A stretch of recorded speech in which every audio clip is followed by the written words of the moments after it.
plus, what is the next one? 1/2, count down. What is the next number? Negative 1/2. Negative 1/2. 1/2 minus 1. All right? Over 1 times 2, x squared. What is the next one? Plus 1/2, count down, negative 1/2. Count down again. Negative 3/2. Downstairs, 1, 2, 3. X squared.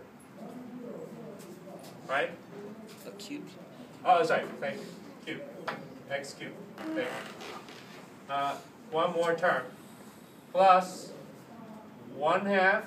Count down. Negative 1/2. Count down again. Negative 3/2. Count down one more time. Negative 5/2. Down here, 1, 2, 3, 4. And x to the 4th power. And so on.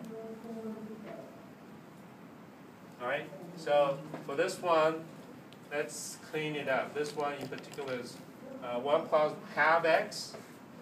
What is this? Minus 1/8 x squared. Did I do it right?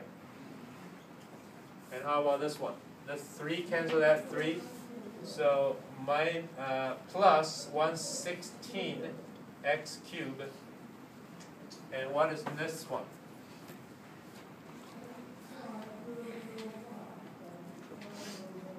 Did I do it right? Yeah, that's right. And how about this one? 3 cancel that 3, right? But I'm left with 5, and this is minus. So 5 over what? 16 times 8, is that right? Yeah, okay. 128, did I do it right? It's x to the 4th power. Plus, dot, dot, dot.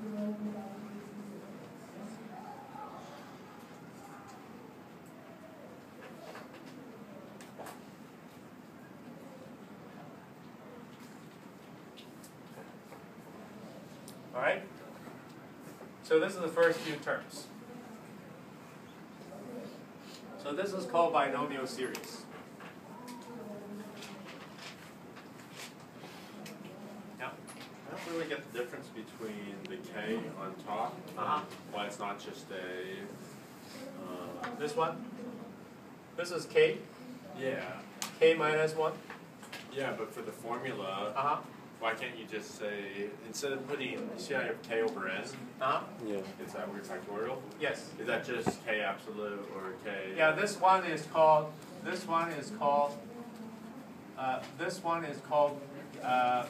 K3. In a book, it is written as K3. Yeah. This one in a book is called K2. Okay. It's just a name. Okay.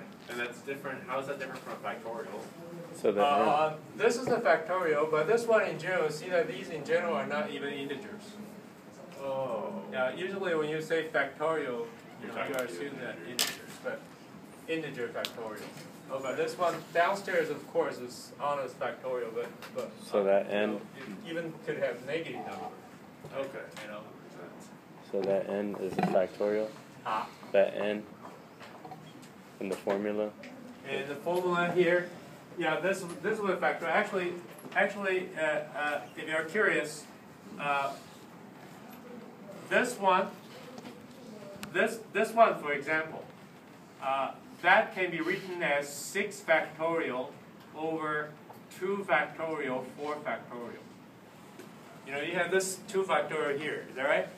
Now, where does this 4 factorial come from? If you think about 6 factorial, and then divide it out 4 factorial, what is that? Is that 6, 5? Right? And this one, there's another way of writing it. That is what? 6 factorial over 3 factorial, 3 factorial. And how about this one? This one is 6 factorial, 4 factorial, 2 factorial.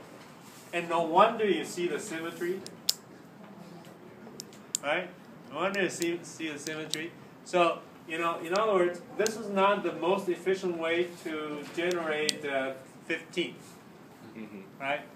Because, after all, it is this, and this is the same as that, And if you let this cancel part of 6 factorial rather than using 2 factorial to cancel it, then you have more cancellation to get the number more quickly. So if you want to do it by hand, for example, I want you to do C, this one 2. Or let's say this one 98.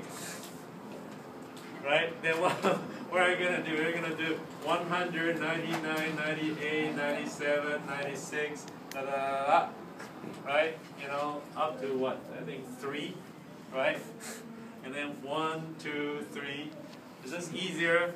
Or is it easier if I just recognize that this is 102? Symmetry, right? And then I'll go, what? 100 times 99 over 1 times 2 is much easier. Right? So there's a lot of structure there, which we're not going to get to. But if you're interested, some of you probably have to take math, that math 11, discrete math, probably will talk a lot about this stuff. We do talk a little bit about this in math 13, but math 13 is just intro. It's a very minimal math that is discussed today. So anyway, this kind of thing comes up in statistics and probability theory. So anyway, this one, you wonder where this binomial series comes from. Well, easy. It's just, this is a function, isn't it? Right? And if the claim is right, then you have expressed this function in terms of a power series centered at 0. But didn't we just learn, within this section, a big theorem about Taylor series? It says that if you have a function and you manage to express it as a power series, the sum of a power series centered at 0, for example, then there's only one series that can possibly do the job. And that is what? The Taylor series. So if this theorem claims that binomial series, this equal to that, then by that big theorem, this guy must be nothing other than the Taylor series, that one. Is that right? Okay, so let's check. This had better be a Taylor series, because we know that nothing other than Taylor series could possibly do jobs like this. Right, that's a big theorem. So let me erase this, and then in general show you why this is so. And it's very straightforward, much like this. So let me erase this and do it again. So what is f of x? F of x would be 1 plus x to the k's power. Is that right? So what is f prime of x? F prime of x would be k times 1 plus x. K minus 1 power. And f double prime of x, wouldn't that be k times k minus 1 times 1 plus x, k to the minus 2 power. Right? And one more time. Third derivative, wouldn't that be k minus 1, k minus 2, 1 plus x to the k minus 3 power. Right? And then you evaluate it at 0. Right? So, this 1, evaluate at 0. This one give you k, evaluate at 0, double prime, evaluate at 0, that give you k minus 1. Triple prime, evaluate at 0, that give you k minus 1, k minus 2. And that's where these come from. These see k minus 1, k minus 1, k minus 2. Those are the f, derivative evaluated at 0.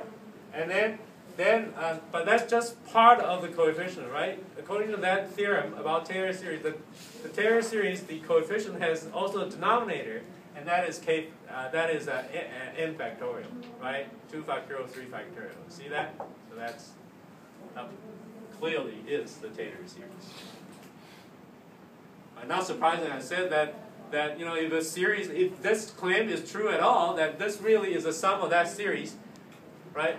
Then I know that there's only one series that can possibly sum to a function.